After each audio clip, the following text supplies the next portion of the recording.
When we watch anime and read manga, we usually keep a note of the strongest and most broken abilities in the series, and even the most underrated ones too. But there's one category of abilities and powers that doesn't really get that much love, until now. Disrespectful powers. The powers that aren't necessarily the best, and the character who uses them don't need to win a fight, but whenever they do use those powers, it's like a slap in the face, which is somehow more devastating. Let's look at some examples. First we have Sung Jin Woo, and if you're anime only for solo leveling, I would skip ahead, but if you read it, you know exactly what I'm going to say. So Sung Jin Woo's disrespectful ability is called Shadow Extraction. Imagine you and Sung Jin Woo are somehow neck and neck in a fight. You had an army fighting alongside you and everyone else is dead, leaving just you and him. But he says those dreaded words, or one dreaded word. Arise! And just like that, all your fallen soldiers, your friends, and family are revived. But they're not the same. They are immortal, shadowy creatures that now devote themselves to Sung Jin Woo, the person you were all fighting against. Remember that speech you had with your soldiers talking about meeting up in the afterlife together? Well, not anymore, because you are going to die alone after this man just said thanks for the free teammates. Like, he could have just beat you up by himself, but that extra effort of taking your allies and using them against you just gives that extra you that honestly is not needed.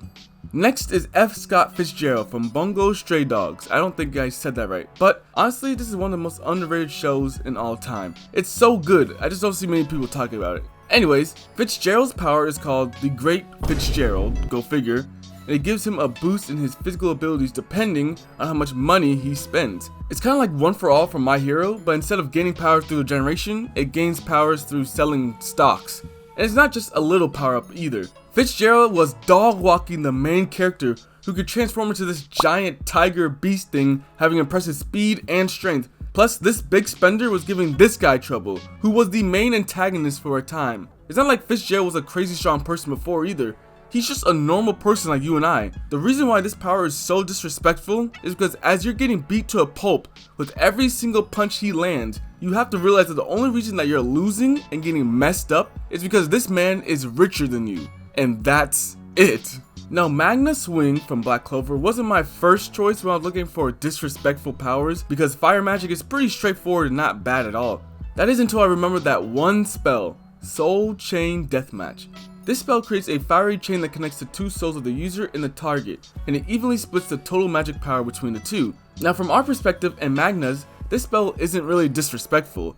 It evens the playing field since the dude is fighting literal demons way above his league, so a move like this is actually pretty smart. However, let's look at the ability by itself. You're telling me this guy can cut his opponent's power in half, because let's be honest, he's only using this spell on people drastically stronger than him. But not only that, Magna himself gains the power and forces the opponent to fight his game, as breaking the chain makes the person go insane. Magna is basically saying, fight me in your weakened state or go crazy. Plus, the spell is not limited to a 1v1. In the recent chapters, we saw that Magna was able to add luck to the spell.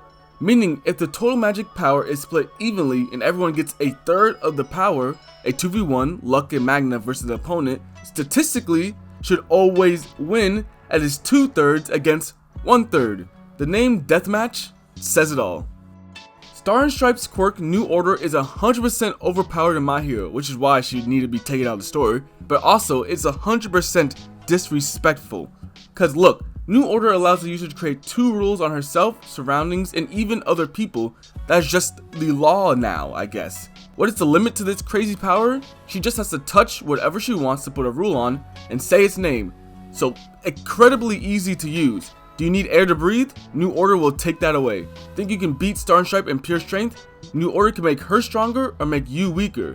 Unless the target is having an identity crisis, New Order has the power to completely counter any other ability just by telling herself she's the best. I don't have much to say on it because she was only in a few chapters, but in that time she told the main antagonist, Shigaraki, that if he moved, he would die.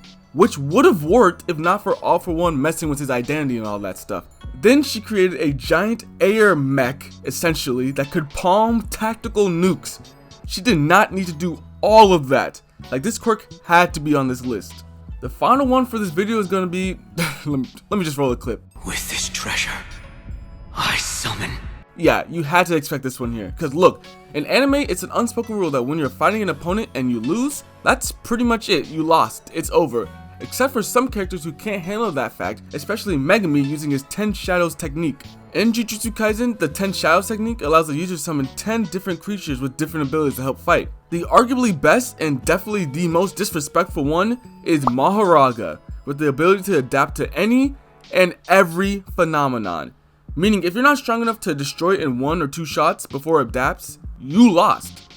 It's one thing to summon Maharaga alongside you and start tag teaming the opponent like Sukuna did. That's still kinda petty, giving the person a wall to fight essentially, but nowhere near as bad as how Megami used it. Since Maharaga technically isn't Megami Shikigami yet, as he has to beat it in a ritual, when Megami does summon that beast, it's basically a death sentence for both the user and the opponent. You know how disrespectful you have to be to say, if I'm not gonna survive, neither are you? Plus, if Megami only summoned Maharaga for the big bad of the series, that person could be like, wow, I'm so strong, he needed to pull his ultimate card. But no, Megami tries to use his move in every single situation he's in. He almost summoned it in the brief fight with Todo, another student. And Megami knows how crazy and strong Maharaga is, so there is no respect in that. He almost killed Todo because I got into a little squabble over what girl he likes. There are so many more abilities that I can get into, or just characters being a pure menace and just disrespectful. Let me know if you want more videos like that, and put your favorite anime powers in the comments down below. Alright, peace.